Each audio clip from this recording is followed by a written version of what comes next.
Comment peux-tu obtenir ton identité de vie simplement? Tu sais, c'est parfois assez difficile d'obtenir une identité, une personnalité propre à toi. Parfois, c'est pour les regards des autres. On a l'impression d'être jugé. On a l'impression que voilà, si on ne rentre pas dans le moule, les personnes vont nous rejeter. On a l'impression que c'est parce que oui, même notre famille pourrait nous rejeter. Et donc, on n'est pas nous-mêmes. On n'est pas nous dans notre identité, dans notre propre peau. Et ça, justement, c'est le problème numéro un. Oula, je vais me retourner, voilà. Alors, le problème numéro un, c'est que tu as souvent du mal, tu as l'impression que... Oula, désolé, j'étais à l'envers, visiblement. Donc, le problème numéro un, c'est que parfois, on a tendance à être quelqu'un, pas parce que c'est nous, mais parce que, la société le veut, parce que les personnes le veulent, parce que, la société dans laquelle on vit, veut cela. Et toi, tu as vraiment, c'est vraiment important que tu te dises, quelle est la pire des choses qui va se passer si je suis moi-même, si je suis ma propre identité. Parfois, c'est pas facile, bien évidemment. Parfois, c'est de mode d'aller habiter dans d'autres pays, dans des pays étrangers, si c'est plus simple pour toi, parce qu'il y a plein d'autres pays où, justement, la population et les gens sont beaucoup plus ouverts d'esprit. En France, en Belgique et en Suisse, les gens sont beaucoup plus restreints, plus, on va dire, pas très ouverts d'esprit. On attache énormément d'importance au regard des autres, on attache énormément d'importance à la vie des autres, et les personnes aussi jugent très très vite. Si tu vas déménager au Royaume-Uni, en Irlande, c'est entre les deux, mais c'est déjà beaucoup mieux. Mais au Royaume-Uni, c'est très très bien. Au Canada aussi, c'est un pays excellent. Aux États-Unis, je ne suis pas resté, j'ai pas vraiment vécu à long terme aux États-Unis, donc je peux pas te le dire. Mais au Canada et au Royaume-Uni, je peux te l'affirmer. En Australie aussi, c'est c'est excellent si tu veux vraiment être toi-même. Ça dépend aussi des villes. Évidemment, les plus petites villes seront évidemment plus, voilà, tu as trouvé à nouveau des personnes peut-être avec un esprit moins ouvert d'esprit, mais dans les grandes villes, c'est vraiment génial. Des villes comme Melbourne, Brisbane, Adélaïde.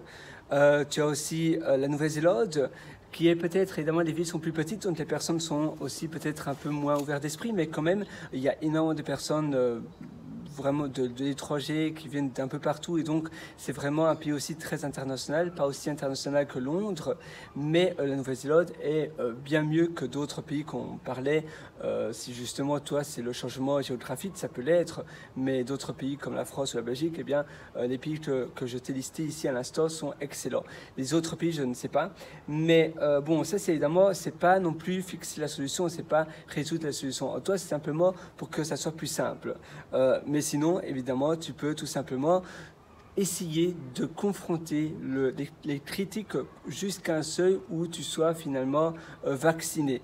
Tu vas finalement être résilient et tu vas te dire, ben oui, c'est voilà, c'est une critique de plus, une critique de moins, peu importe, finalement, c'est normal. C'est souvent les premières critiques qui sont les plus dures, surtout venant de personnes qui sont proches de toi, de ta famille, etc. Mais après, finalement, c'est assez simple. Après, voilà, tu es habitué et finalement, tu es résilient, tu es vacciné contre cela. Il faut vraiment te dire, voilà, c'est ma vie finalement, pourquoi je devrais finalement vivre pour une vie qui n'est pas la mienne.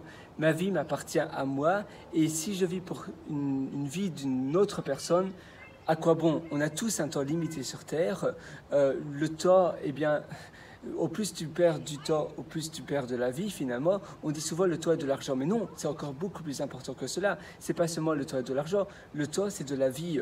Et si tu perds du temps, tu perds de la vie, tu perds de la vie à toi. Et c'est vraiment cela le pire. Donc essaie vraiment de ménager le temps au mieux. Ton temps c'est vraiment précieux, c'est quelque chose, c'est encore plus précieux qu'une pierre précieuse, qu'un diamant, qu'une émeraude. C'est vraiment le plus précieux qui puisse exister.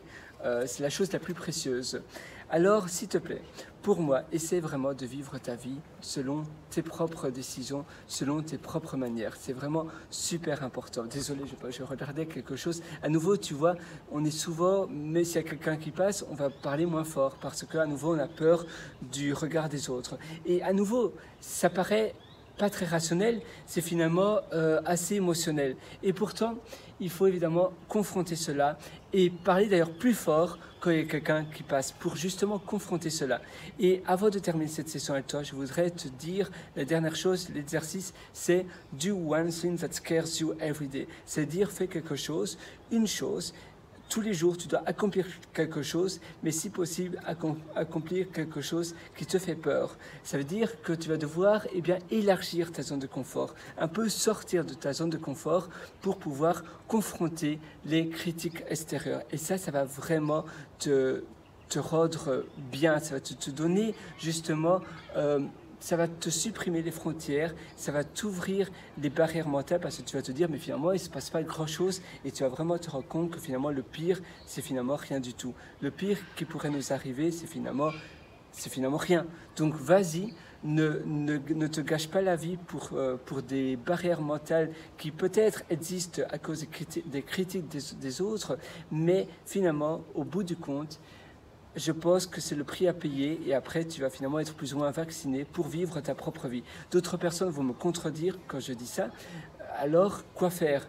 Vivre dans ta chambre tout le temps? Non, c'est pas le but. Ou bien tu dois simplement déménager, ou peut-être c'est l'environnement dans ton village qui est toxique, donc peut-être tu dois simplement aller vivre un peu plus loin, ou essayer de côtoyer des personnes virtuelles de l'internet, écouter des livres audio, des webinars, des conférences, pour faire venir des personnes positives dans ton chez-toi et ainsi diluer et ainsi diminuer la source de personnes négatives dans ton chez-toi en augmentant la source de personnes positives chez toi et ainsi tu vas diminuer, tu vas diluer la négativité, tu vas diluer la négativité en amenant des personnes positives chez toi virtuellement, ou bien tu as même des plateformes de coaching. Bon, évidemment c'est payant, mais tu peux facilement aller sur des plateformes de coaching aussi, ou bien parler à des mentors sur internet. Tu as des plateformes, je me souviens plus des noms, mais tu as